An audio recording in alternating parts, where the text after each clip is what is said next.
Hey there YouTube, this is Anime Magica here with my Yu-Gi-Oh! Deck reviews. Today's deck review is going to be based around the Exodia Draw Power deck, which I completed about a week ago. Basically the strategy revolves around getting Exodia to the hand, or if there's a backup strategy, just having them in the graveyard so you can use the Exodius effect. Yes, I do run Exodius in this deck. I don't run Exodia Necros because I find it just clogs up the deck with it just being a special summon only. And of course you need contract with Exodia and all 5 pieces in the graveyard. And also, if one of the pieces is removed, Exodia Necros is destroyed. So yeah, you can pretty much see the flaw with that. But I'll just dive straight in with the deck review. You can comment on what cards you think I should put into the deck, which ones I should take out probably. At the minute, this is just over the 40 card limit. So if you're thinking about, say, taking out a number of certain cards, you have to bear in mind that the deck is quite small. Okay, start off. First off, you got the 5. I'll just move the deck to the side and just bring the cards in. You've got the 5 pieces of Exodia here. Not all Legend of Blue Eyes set, which was originally what I was going for. I have these 3 here in Legend of Blue Eyes. That's from the Dark Beginning, and this one's from the MCI series. I can't remember what that is. But basically, yeah, you need the 5 pieces in order to run this deck. It's common sense, really. 2 Exodius. Simple reason is if I lose one, then I've got another one. Basically, I return all monsters in my graveyard to the deck, special summon this guy from the hand. When he attacks, I can send a monster from the deck or hand to the graveyard, and he gains 1,000 attack points for every normal monster. I've only got a total of 5 targets, so the maximum I can have him have is 5,000. When he's destroyed, he's removed from the field. Removed from the field in any way, he's removed from play. And when all 5 pieces of Exodia are in the graveyard, and this guy's face from the field, I win.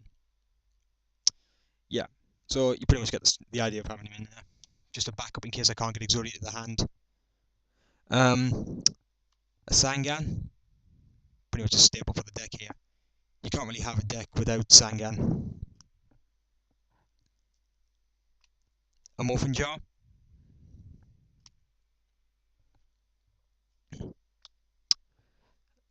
Two Dark Mimic level 1s, and 1 Dark Mimic level 3. Some reason for the Dark Mimics is, works in a similar way to cards like Dekochi, flip, draw a card.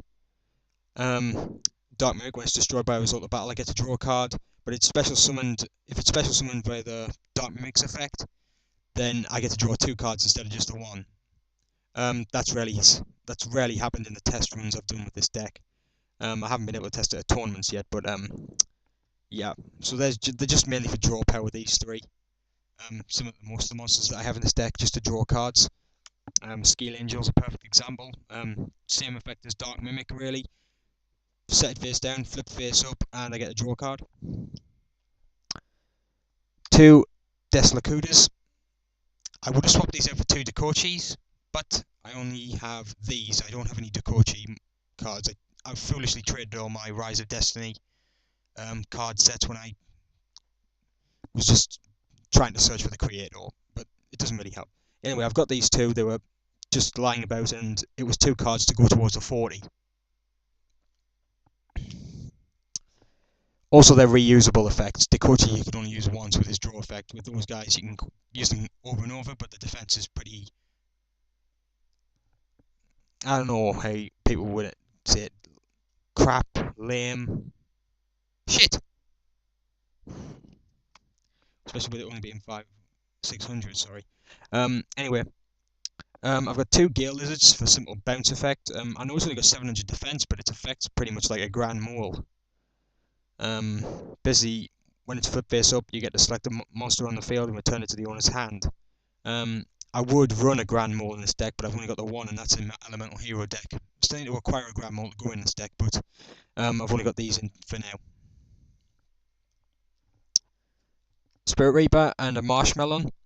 I would like to swap out the Spirit Reaper for another Marshmallow. The simple reason is that if Spirit Reapers both monsters do have a similar effect in that they can't be destroyed by battle.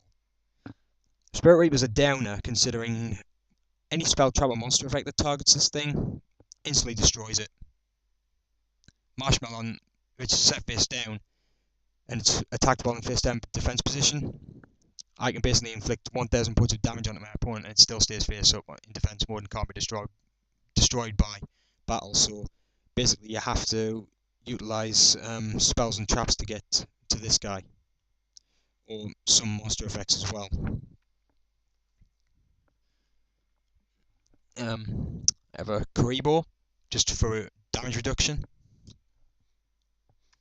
Pyramid Turtle to search out my Deslocudas and my Spirit Reaper. And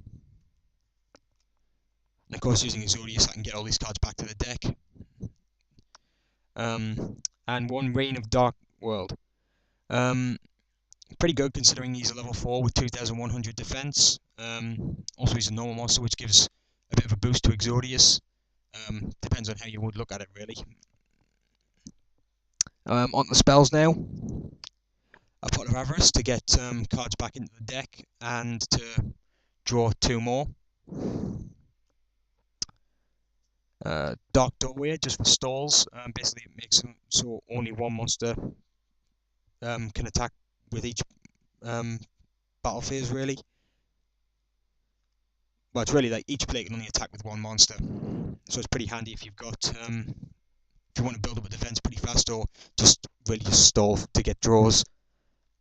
Monster Reincarnation, just to get cards like the Exodia Head back into my hand, a Sangan if I need it, just things like that you can instantly use.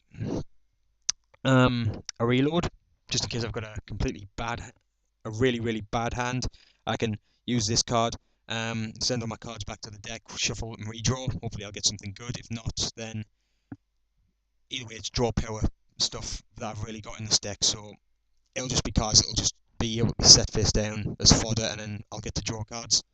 For sending cards to the graveyard, on the other hand, I have hand destruction.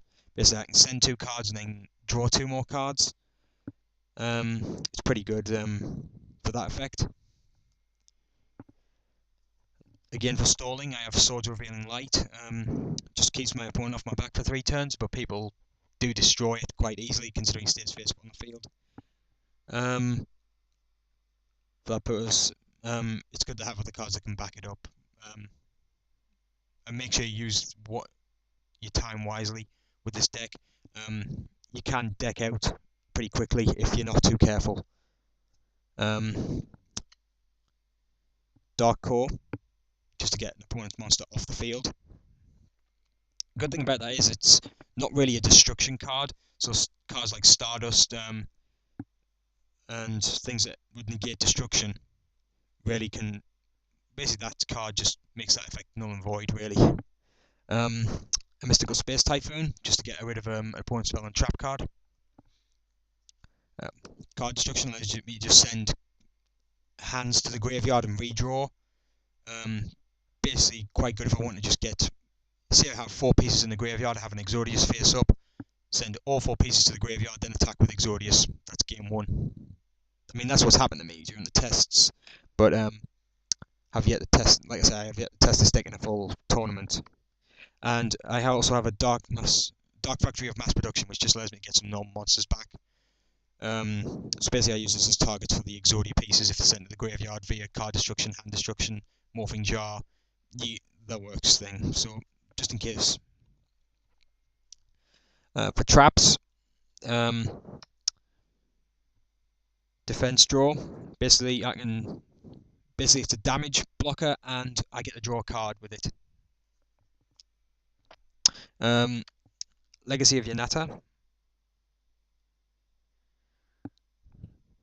It's quite good, this, considering you only really need to use its first effect, which is that if you activate this card, you get to draw a card. So basically, it's like a Jar of Greed, but it does have a bit of a bonus effect if your opponent runs, say, a Spirit deck. Very rare that actually happens, though, or very rare that an opponent has a Spirit monster on the field at all. But yeah, still, if your opponent has a spirit monster on the field, you get to draw 2 cards. However, it's the first effect you're really after, which is just to draw a card. I used to have quite a few of these, but stupid me being a trade freak, I just decided to trade them all off and get some really bad trades. I was an idiot back then. A magic jammer just to stop my opponent's spell cards. Sakuretsu armor. Basically, just you know the effect of that one. It's pretty much a staple for any deck. Dust Tornado just allows me to blow away an opponent's spell and trap card, and then reset another trap card, or even a spell card. Really, just it's really handy if you want to have a trap card activate on your turn, but you're worried about what your opponent has face down, if it can destroy it. So basically, it's just a safety precaution in some cases, but people rarely use the secondary effect of Dust Tornado. People wonder why I actually have this in here. In case any of my monsters are removed from play with the likes of Kaiku, Chaos Sorcerer, even Darkblade the Dragon Knight, which can remove quite a few monsters from my graveyard at one time. If they're removed from the graveyard, I can obviously pay half my life points, special summon as many from the off-play zone as I want. That includes Exodius if it's removed from the field early. So, yeah, it's handy to have that in there. And another one because quite a few of my monsters are dark type. I also have one of these in here, which is Escape from the Dark Dimension. Basically, I select a dark monster that's been removed from play and special summon it. So yeah. For a bounce trap, I have the compulsory evacuation unit. Just allows me to return a monster on the field to the owner's hand. Backup soldier just allows me to get, say, Rain and 2 pieces of Exodia from the graveyard if I have 5 or more monsters in there. Or if I have multiple pieces in the graveyard, I'll just use it on all of them, or as many as I can, really.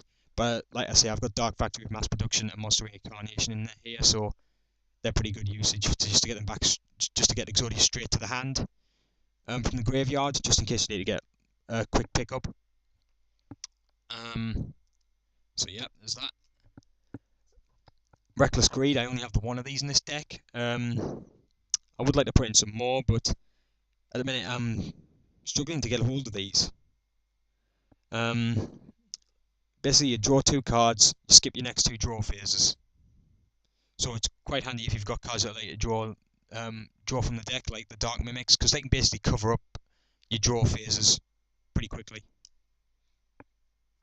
And of course, to finish off, I've got to Call the Hornet, just in case I want to bring back a monster like Sangan, Spirit Reaper, or Marshmallow back from the graveyard. So it's pretty handy to have that in there. So that is the Exodia deck. Feel free to comment on it.